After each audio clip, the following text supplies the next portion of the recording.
Darkness, the breeding ground of horror, where fiends not of this earth appear. Moments of terror, and how we relish them. A haunted mansion where actors, papier-mâché, and paint speak a language we know well, the language of horror. We learned it from superstitions, tales, comic books, but most of all, we learned it in those other halls of darkness, the movie theaters of yesteryear.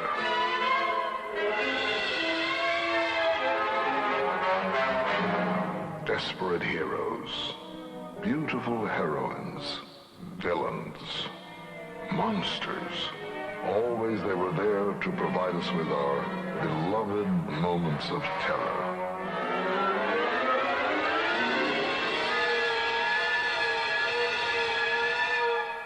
Grotesque images torn out of our own dark, our own earliest nightmares. Try as we may, we are never quite able to leave them behind. And that's the horror of it all.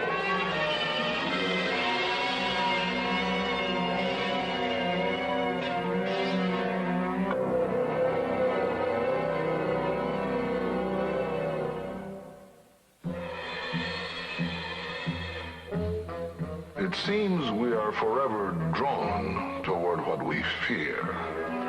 Young or old, we are tempted to go inside the darkness, to come out on another side, a temptation for which we have always been willing to pay.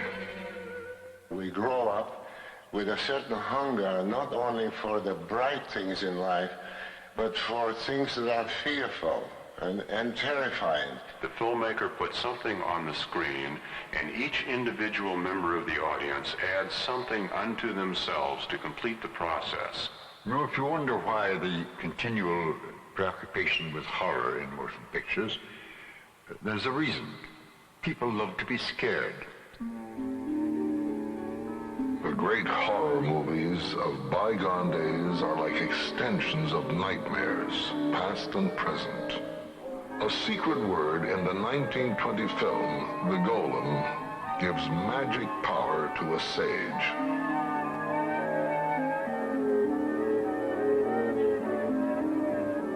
So taken was Paul Wegener with the legend of an inanimate figure who becomes a champion against oppression that he 3 times turned it into film.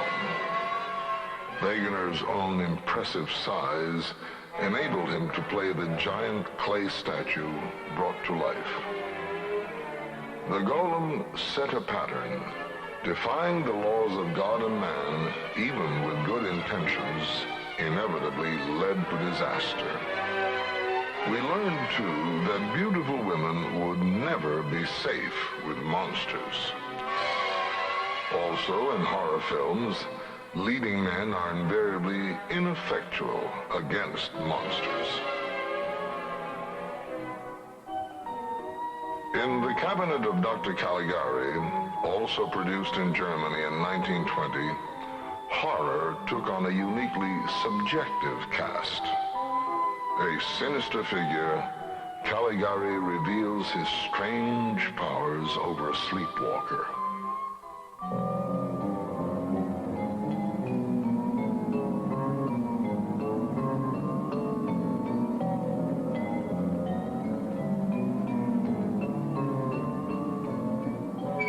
Seeking to project the world of a psychotic, this film uses painted flats to create a threatening and surreal environment as Cesare, the somnambulist, goes forth to commit the murders commanded by his master.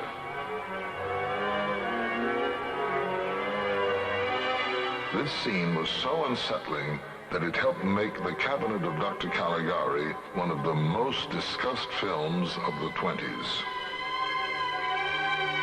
An abiding dread that would be aroused repeatedly in horror films of the future, being attacked, when we are most vulnerable, while we sleep. The cabinet of Dr. Caligari catapulted Conrad Veidt to world attention, and it bore home the axiom horror films would repeat: our monsters were invariably very human and vulnerable to beauty.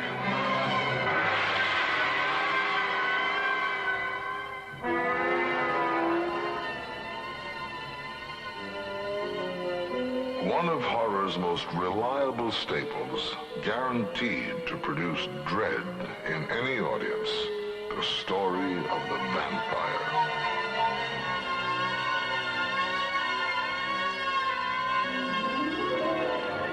In 1922, moviegoers were mesmerized by the German-made Nosferatu, an early working of the Bram Stoker novel Dracula.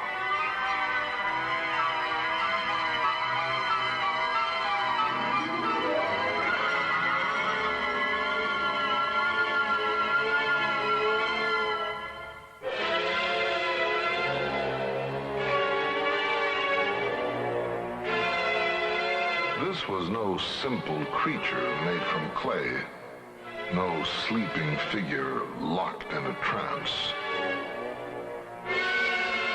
This was the undead, a monster who retreated by day to his coffin, but who roamed by night to feed on human blood.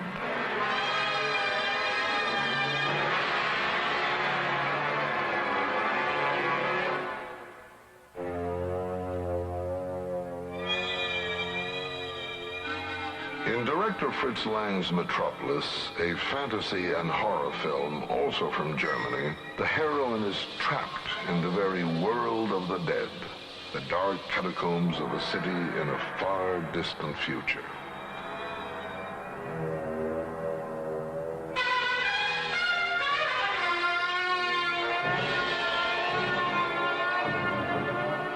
As always, the heroine's cries bring no rescue. Her villainous pursuer, the arch-heavy of the horror film, the mad scientist. A scene that would echo and re-echo in horror films to come. The laboratory where a scientist dares imitate God as he transfers the very soul of a human being to give life to his robot creation.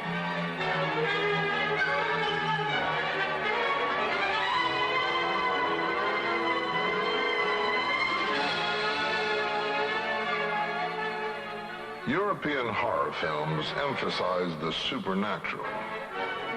But in the United States, horror had a more realistic base.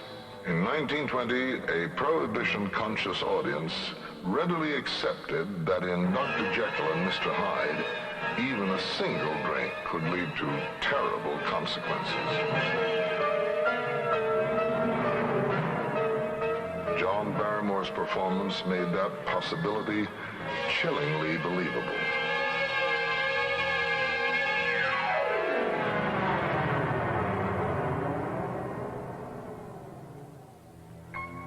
He understood Stevenson's play. Stevenson mentioned that he was the personification of evil, but it was the evil of his expression, and it was not achieved by Barrymore with makeup.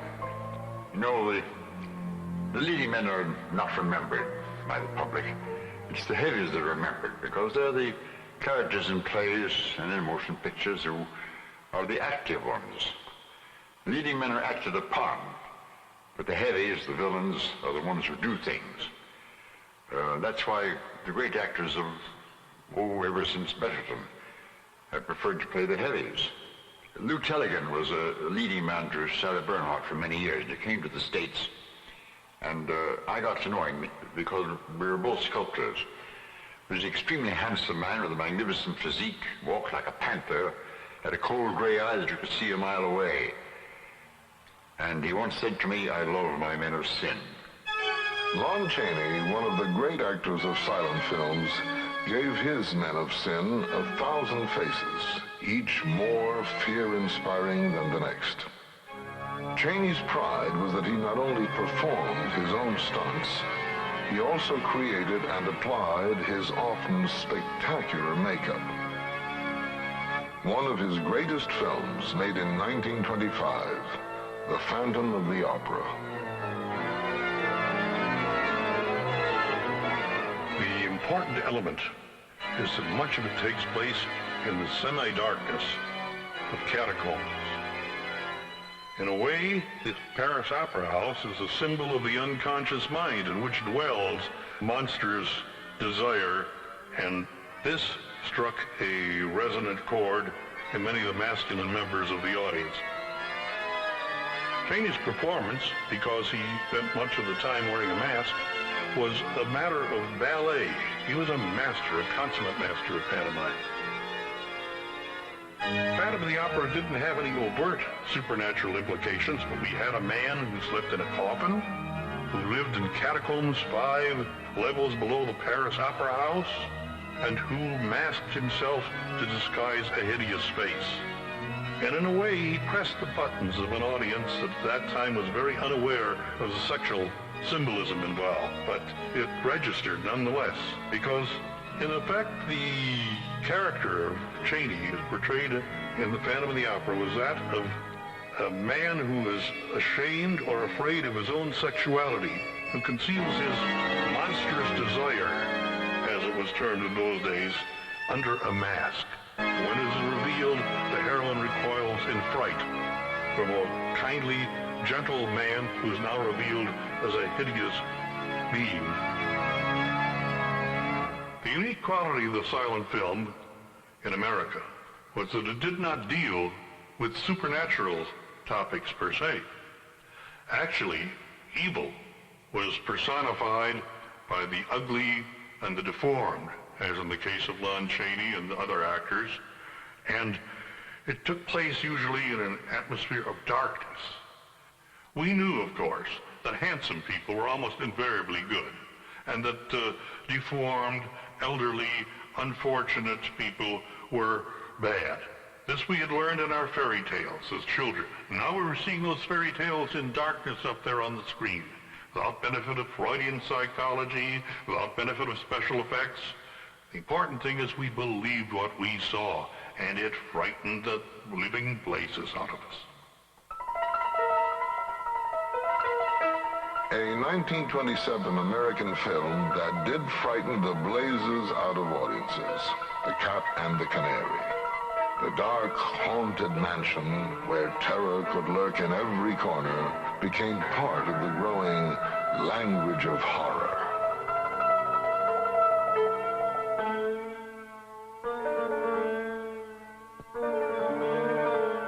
It was where anything could happen, and often did.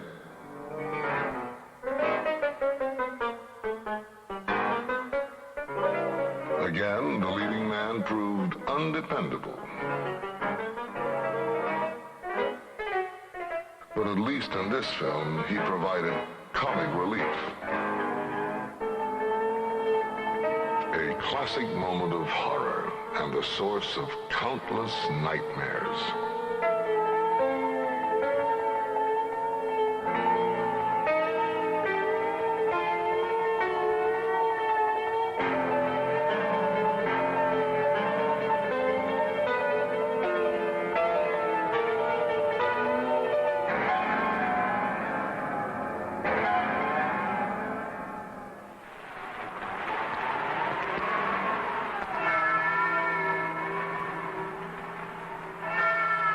In 1931, Svengali, starring John Barrymore, was released. Sound had arrived, increasing immeasurably the ways films could influence the emotions of audiences.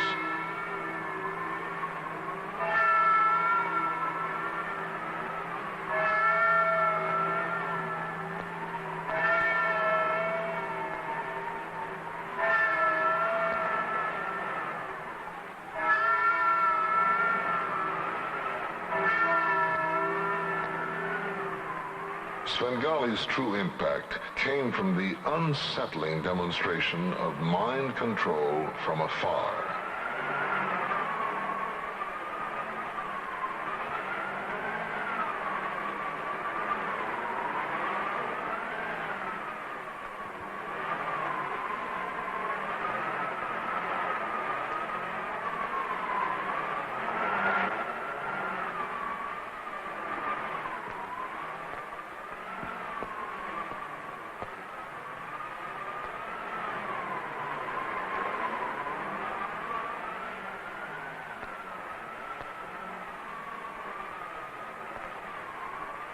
Here was no mad scientist intent on creating life. This villain is able to take a life over.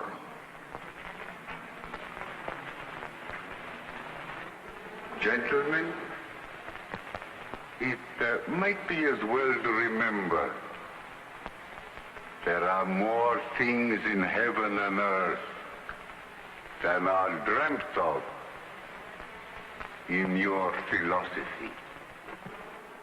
These mysteries became a challenge for a new generation of filmmakers.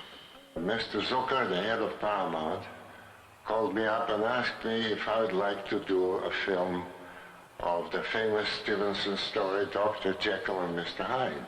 I saw the story as a conflict not between good and evil as it used to be done before, where Jekyll becomes an evil person, a monster. But I saw the story more as a conflict between the high aspiration of every human being and his lower, baser instincts.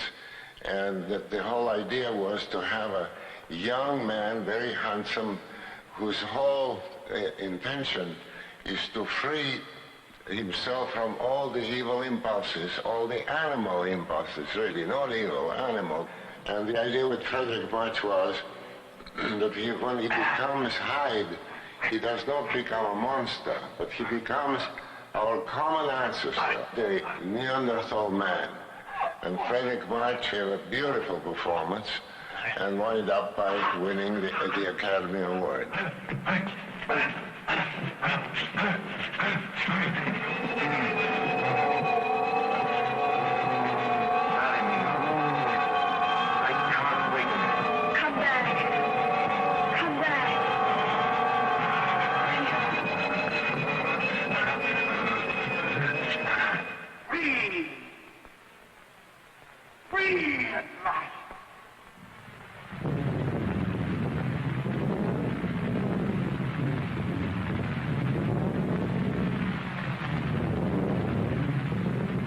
It was the same year, 1931.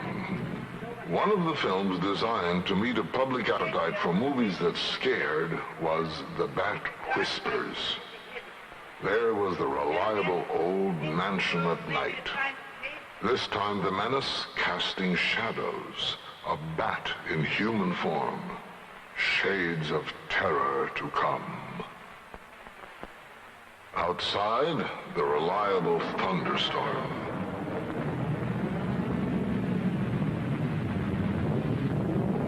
And inside, a heroine who naturally insists on going where no one in her right mind would even dream of going, through the ever-present secret door.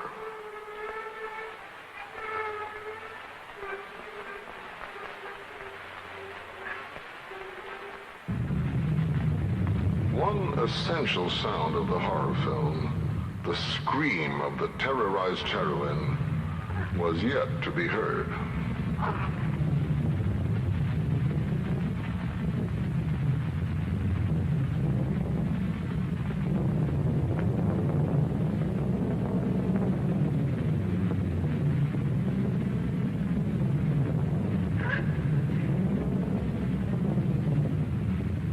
In the tradition of the mystery horror film, the villain is eventually unmasked. There'll be no getaway this time. You think you've got me, eh? Well, let me tell you this. There never was a jail built strong enough to hold the bat. And after I've paid my respects to your cheap lockup,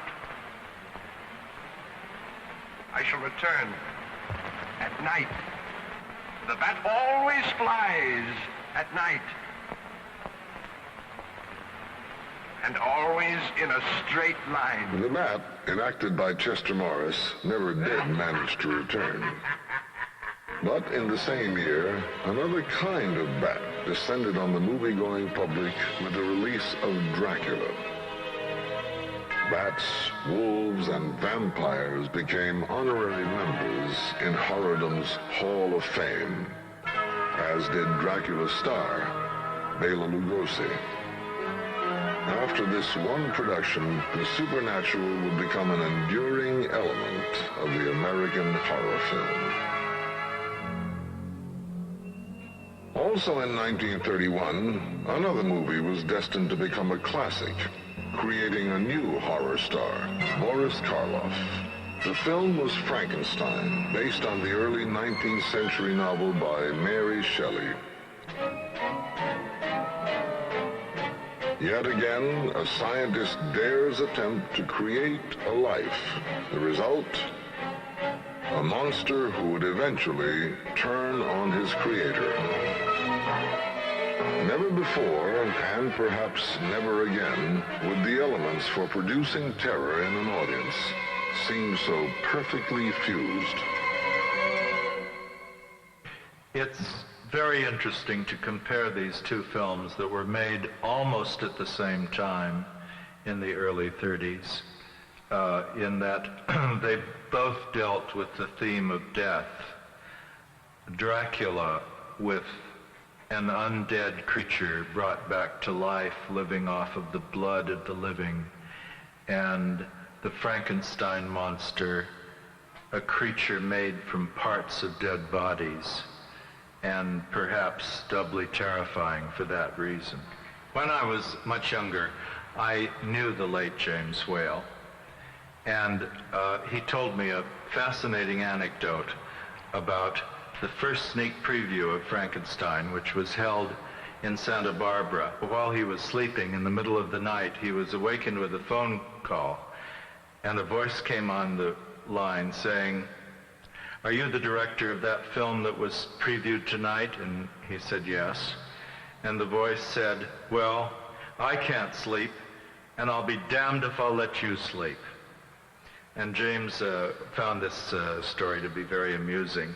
And it was a characteristic of his horror films particularly, that they were always very much leavened with humor, because he felt, and I think rightly so, from a dramatic point of view and from the audience point of view, that it was very important to relieve the tension that was built in a horror film with humor along the way.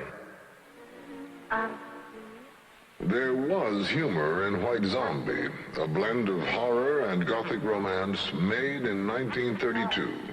Not all of it intentional. However, in this film, another method used to build tension was an especially effective music track. What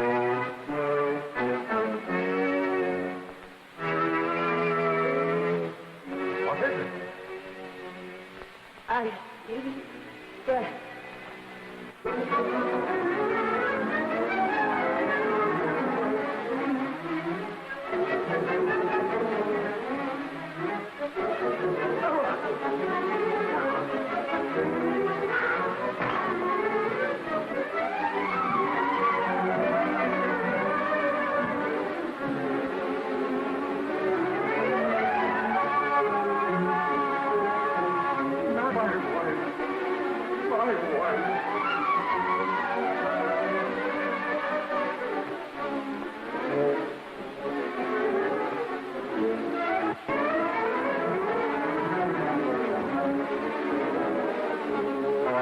Produced 1 year after Dracula, White Zombie clearly showed the influence of the earlier film. Once again, Bela Lugosi played the arch-villain, the harbinger of doom.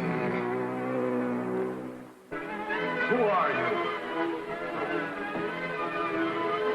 And what are they? For you, my friend, they are the angels of death. Not surprisingly, the leading man was inadequate.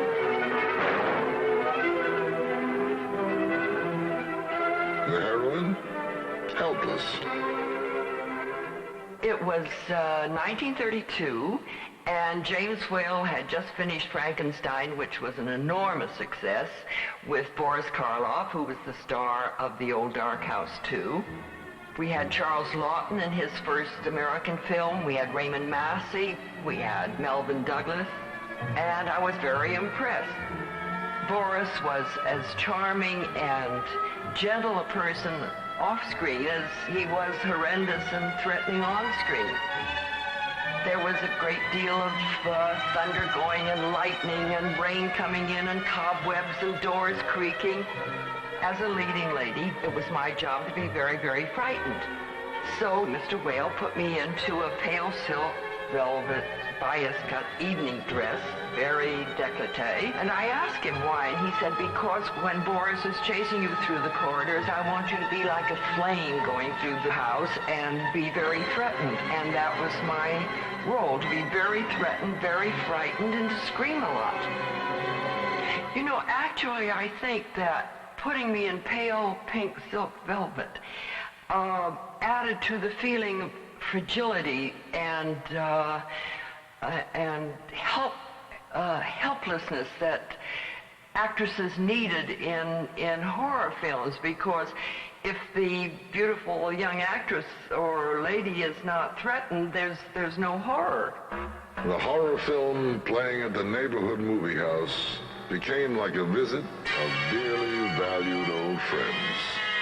How audiences loved those actors they had learned to hate. High on their special enemy list was Lionel Atwill. His most frequent victim, Fay Wray. A 1933 film, The Vampire Bat. You're the one. What mad thing are you doing? Mad? The one who has solved the secret of life to be considered mad? Life, created in the laboratory. No mere crystalline growth, but tissue. Living, growing tissue. Life that moves, pulsates, and demands food for its continued growth. You shudder in horror. So did I the first time. No one expressed the lunatic logic of the mad scientists better than Lionel Atwill. I have lifted the veil. I have created life. Wrested the secret of life from life. Now you stand for the lives of those who have gone before. I have created life. Fay Wray was every fan's ideal of a beautiful, threatened heroine. The night Carl's name will be added to yours. And all of those who miss this achievement will immortalize. It's late now, dear. It's like a horrible... When would leading men stop being so wrong? Now, it's all right. Don't worry. I'm going to stay right here with you.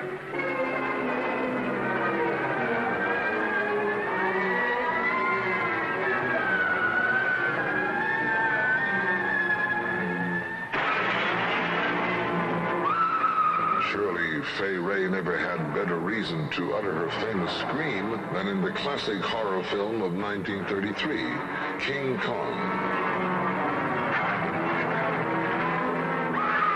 But audiences everywhere understood.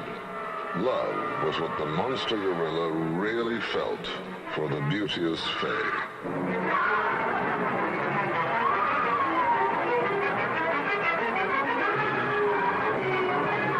Makeup alone doesn't make the best monster. The best monster is one whom we, as members of the audience, can recognize through the makeup as having some of the qualities that are buried within ourselves. All of us got some kind of vicarious pleasure, I'm sure, out of watching King Kong go on a rampage and tear down the very symbols of New York City that represented wealth and power and prestige, which most of us were denied. Because most of us were very poor during the Depression. We paid a dime, or 15 cents, or 25 cents tops to see King Kong and the other monsters. Those of us who were adolescents got the same kind of satisfaction and gratification out of watching Frankenstein's monster, because he, in a way, was a very symbol of adolescence. Lumbering, inarticulate, ugly, unwanted in a society where age was deemed superior to youth. It's hard to believe that it's turned around, but it has.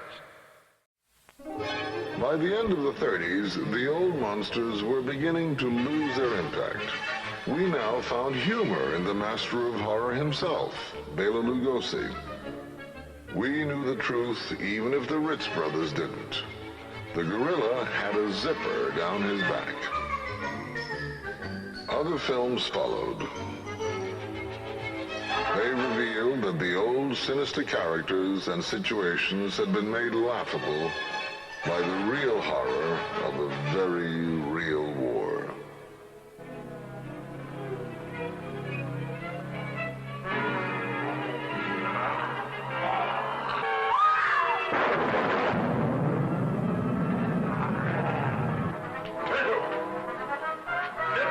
Werewolves, vampires, and mad scientists continued to populate B-movies in the 40s, but increasingly they had become old hat.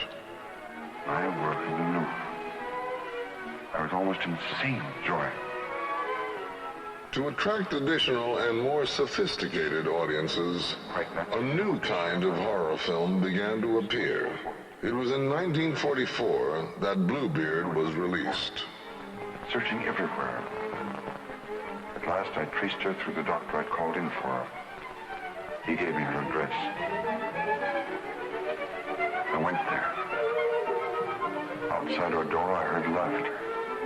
But what laughter? Then, it was then I really saw her. She invited me in. She wasn't the same Jenny.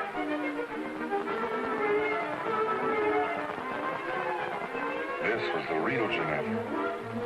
A low, coarse, loathsome creature. She offered me money. I suppose she thought she could repay me with money.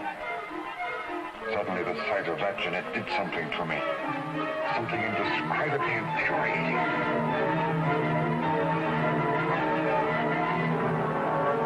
I thought they would stop her defiling the image I created of her.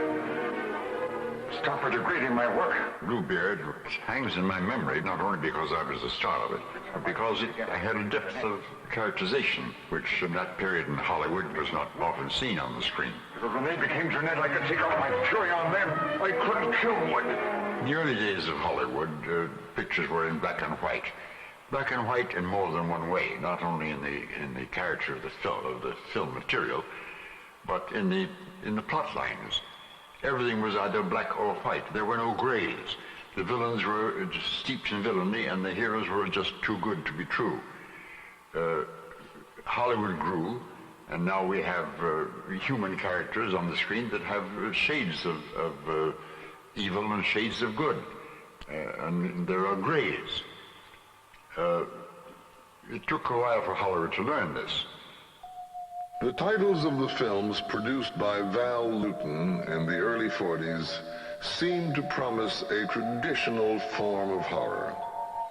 But instead of tales of man-made monsters, vampires, and werewolves, Lewton's films explored the quality of fear itself, the unseen, the dark, the superstitions of the ages, the hidden recesses of the human psyche. These were his subjects. The power of his films derived from what they implied, rather than what they showed. A monster in a Lewton film could otherwise be quite an engaging fellow. A scene from The Body Snatcher, directed by Robert Wise, with Boris Karloff and Bela Lugosi. What did they do?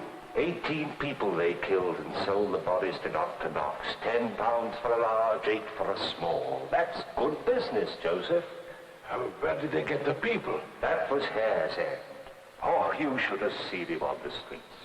When he saw us have old Beldame deep in drink, how he cozened her. Good day to you, Madam Tosspot. And would you like a little glass of something before you take your rest? Come with me to my house, and you shall be my guest. You shall have quarts to drink if you like. How he cozened them. They can do that. But when you get in there... Then what? Nor did they handle axe or knife to take away their victim's life. No sooner done than in the chest they crammed their lately welcome guest. I don't understand the song. Tell me plain how they did it. I'll show you how they did it, Joseph. I'll show you how they burnt them. No! Put your hand down. How can I show you, man? This is how they did it, Joseph. The A-bomb had fallen. Audiences, conditioned by years of movies, knew the consequences of science unleashed. Here was the spawn, monsters wreaking havoc. From Japan came horror films featuring Godzilla, raging, huge, and pitiless, not to be distracted by any fey ray. Released from a deep freeze by atomic blasts, he was intent only on his deadly mission. And from a menacing outer space came the implacable Ghidra.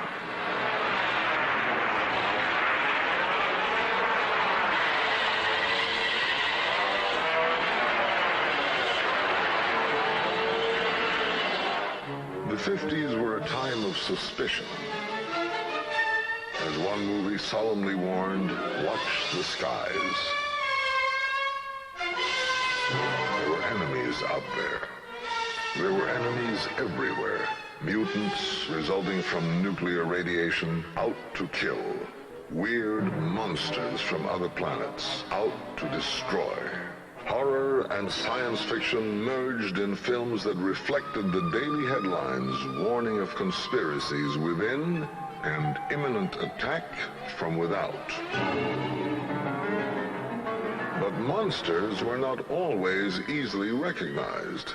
In the 1956 invasion of the Body Snatchers, they took on the familiar forms of your next-door neighbor.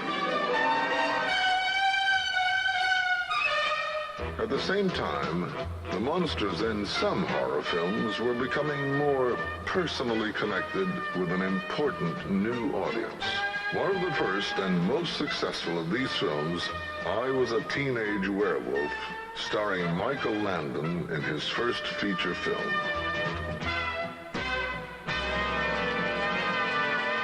When I first started making horror films, it's because I made a film called Crime of Passion, starring Barbara Stanwyck, Sterling Hayden, Raymond Burr. We got great reviews, and the picture opened up and died, and I want to know what happened. So I toured the country. I got out of Hollywood, and I saw what happened and what was happening.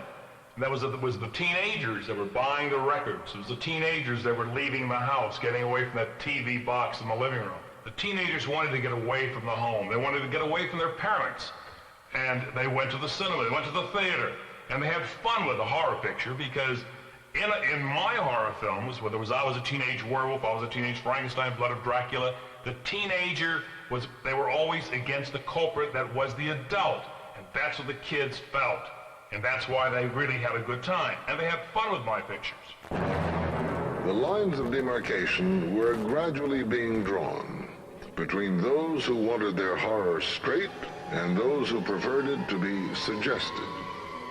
A film that brought the issue home, the 1958 production Curse of the Demon, directed by Jacques Tourneur and starring Dana Andrews. These are his tools. Well, you want your hat and coat, don't you, sir? My coat. Oh, yes. Very forgetful of me. Thank you very much. You passed them.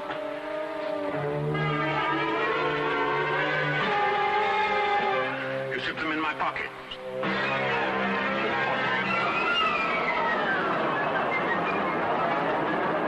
It's 2 minutes of 10. Come on.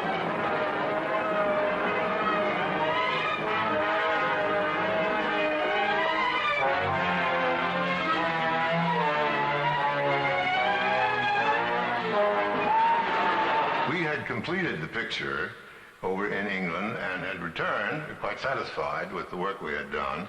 And much to our chagrin, when we saw the picture, the producer had put into the picture a mechanical device which had been concocted by the special effects English people and made a real demon which you could see walking through the forest.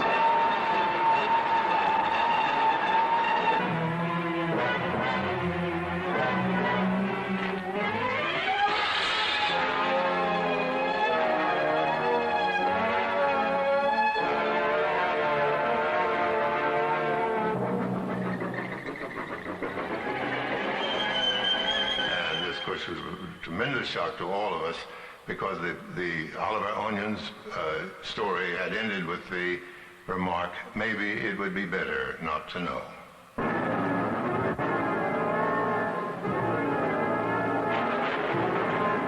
To know or not to know.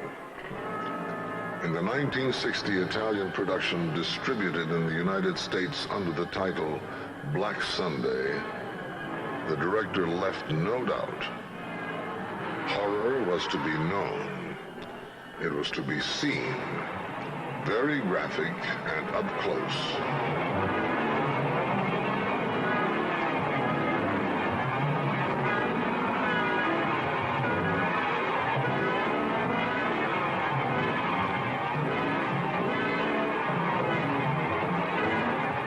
The law of the horror film from earliest days. The dead are never totally dead.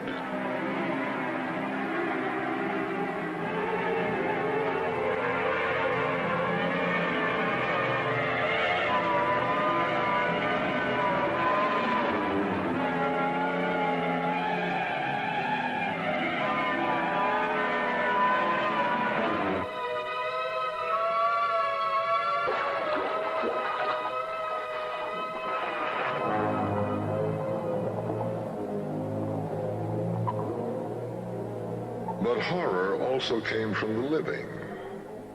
And in Francis Ford Coppola's first feature film, Dementia 13, which he both wrote and directed, it came in a particularly grisly way.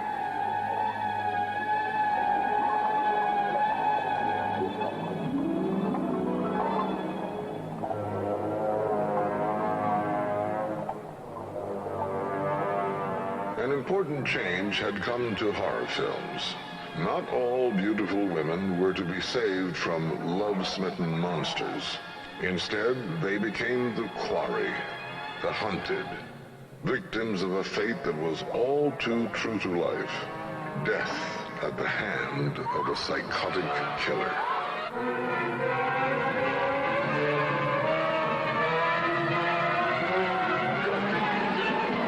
Fantasy and the supernatural, however, would always flourish. Now, with the added excitement of color.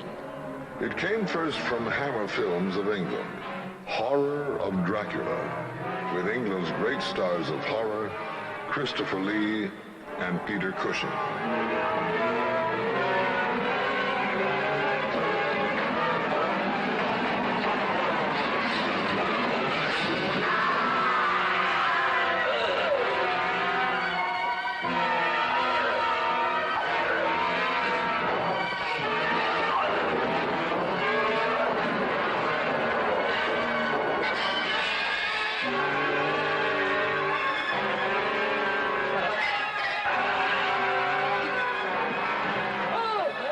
Devotees of the Hammer films could take heart.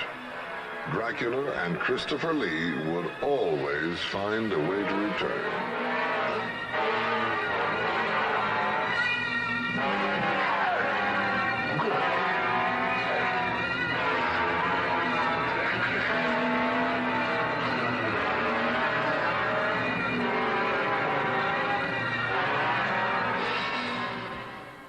For me, Hammer was the beginning of a cult, the beginning of a new era, a new beginning of horror pictures. Hammer, I think, came out of the fact that perhaps on television they couldn't show a lot of blood. They weren't allowed to show that. They weren't allowed to show a lot of sexuality. There was no nudity on television. So perhaps Hammer came out of that taboo. And so I think a new color came, blood came, and a new sexuality, a new sensuality. Of course, because there was nudity. But there was also a sensuality connected to the dark side. And that's something I think that connected with people. The dark side. We all have it. I've never been offered the role of a sweet person. I think it has to do with the fact that perhaps they saw the dark side of me. And I do fit the traditional pictures of the dark woman, the evil lady. I think that's why moviegoers go to see these films. They want to get in touch with that evil side. In the United States, films that dealt with the dark side received a significant boost from the work of producer-director Roger Corman. Despite limited budgets, he made a series of compelling horror films based on stories by Edgar Allan Poe. They frequently starred such well-known masters of the macabre as Boris Karloff, Basil Rathbone, Peter Lorre. The Poe films helped reaffirm Vincent Price as the reigning prince of films of the dark. The most lavish and striking of these films was Mask of the Red Death. I have tasted the beauties of terror.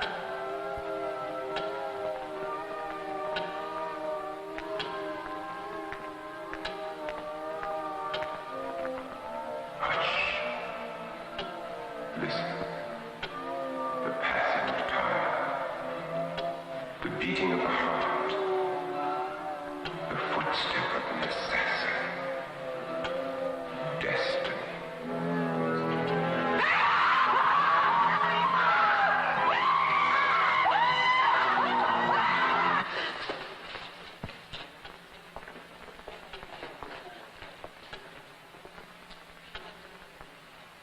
I beg you do not mourn for Juliana. We should celebrate.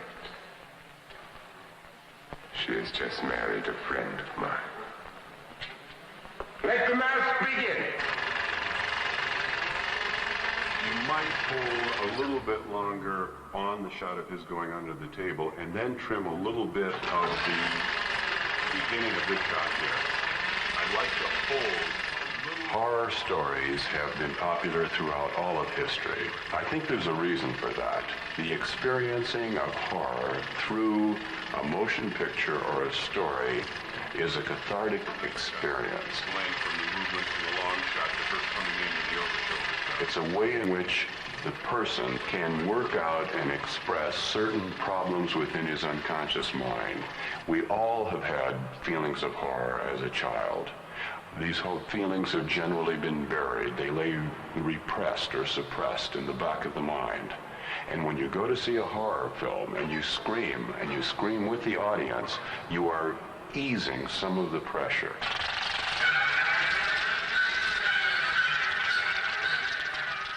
Now, at the same time, when you do scream, you will very often smile afterwards. Smile or laugh because you know to a certain extent you've been had by the filmmaker. You know that he has manipulated the tools of his craft in order to get the right emotion from you.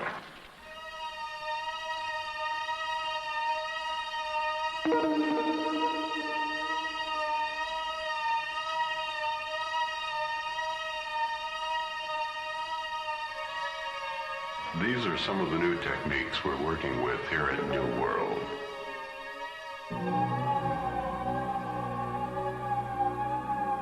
In our prosthetics department, we're capable of doing almost anything.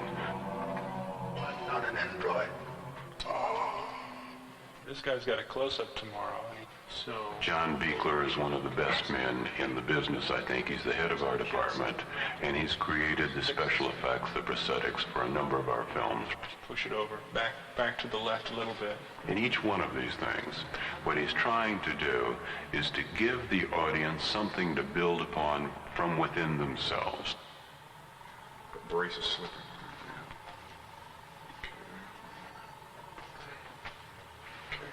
Try to mime I'm not an android with his mouth. I'm not an android. Human being. It'll work. But it's essential to remember that special effects are never an end unto themselves. Special effects are a means to lead the audience into a fuller understanding and appreciation of the film.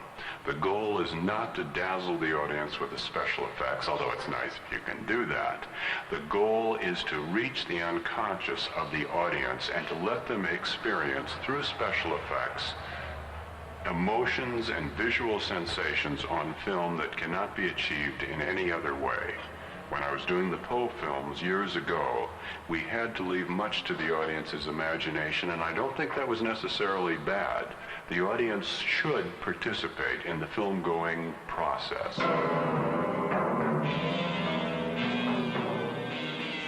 The language of horror has been extended. Our most blood-curdling nightmares rendered 1,000 times over. Special effects have brought spectacular new ways of instilling terror. And yet, graphic realism is not new, nor is the debate that it stirs. The tradition of the Grand Guignol theater, which goes back to the turn of the century and before in France, was always one of presenting gore on stage. I mean, showing it happen, people having their throats ripped open and having a hot burning iron placed on the side of their face or something like that, done with tremendous technical expertise. And this tradition, of course, has been carried over into the horror film. The essence of enjoying a horror film is in the fact that you, as a spectator, are totally safe. You are secure. What's happening on the screen is not going to happen to you. Some years ago, I wrote a novel called Psycho about a mass murder. And Alfred Hitchcock made it into a film very effectively, without using overt violence, merely suggesting it on the screen.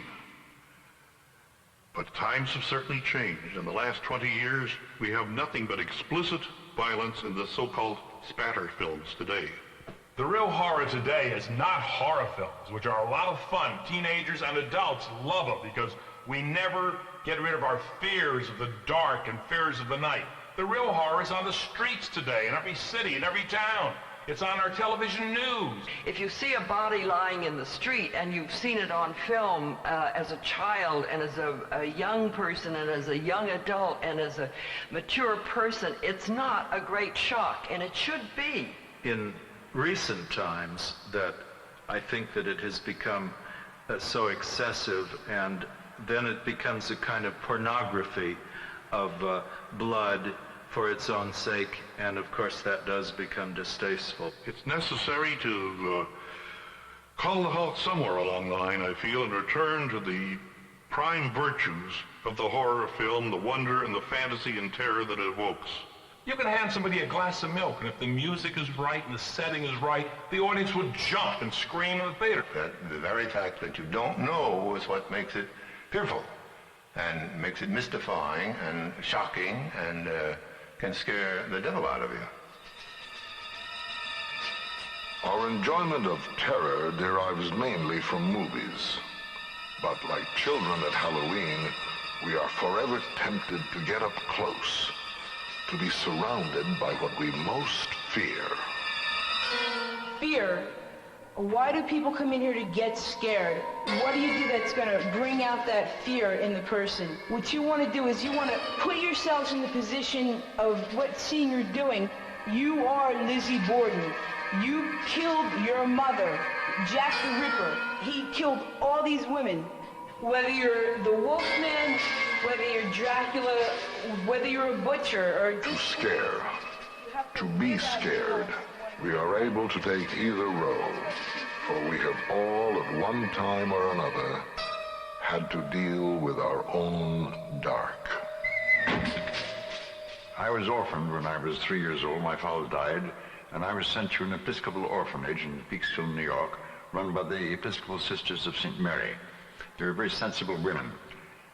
Lights went out when it was time to go to sleep, and they stayed out until the morning. So I never learned to be afraid of the dark. My mother told me that I used to have a Halloween skeleton made out of paper in my room, And she was very amused because I loved that skeleton. It represented my fears.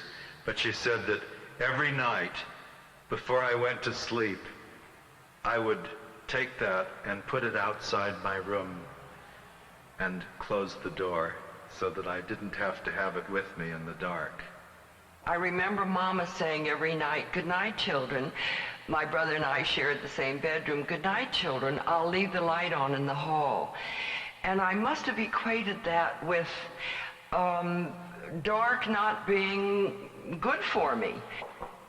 Dark and light, they exist together, they coexist, and they must be dealt into. The dark side must be. And suddenly we heard these scratchy noises behind the glass.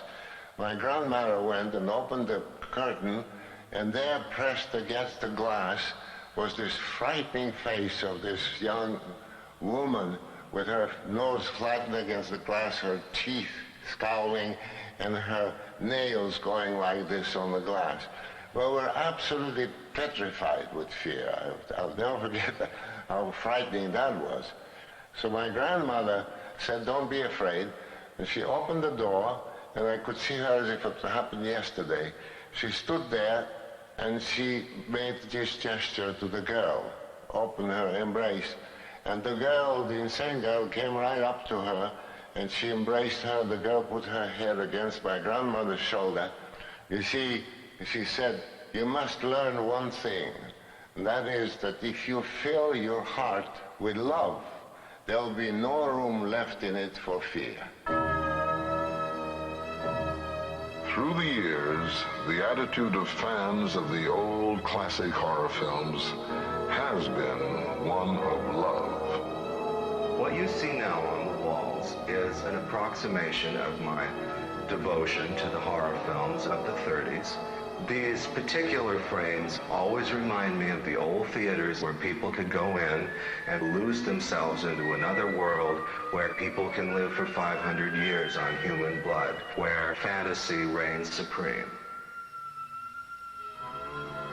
These ghoulies and ghosties, creatures that go bump in the night, the things that make you as a child whistle past the graveyard, these flickering images of cinema, thanks to Karloff, Lugosi, Chaney, Fay Wray in the clutches of King Kong, all the memories of our childhood, of the horror film, of vampires, these things are never going to die, because in the horror film, they are truly deathless, and so are we all.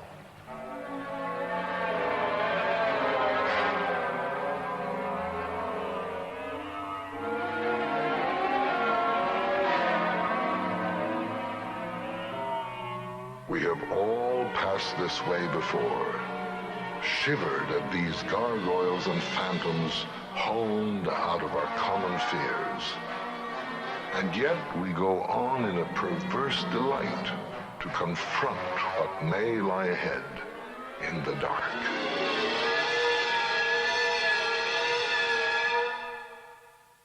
In every horror film, there is a door, and behind that door lurks that which we fear the most.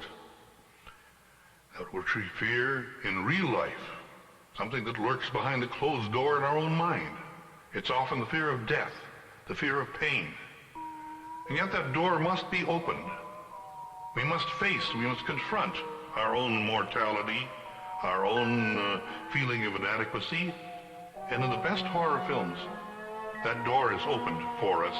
We glimpse the horror, are able to confront it, and walk away with the feeling that from then on we can live with the fear of death or the fear of suffering. We can understand it a little better, and in so doing, understand our own souls. We have all learned the language of horror. We have shared it, just as we share the nightmares of the child that remains within us all.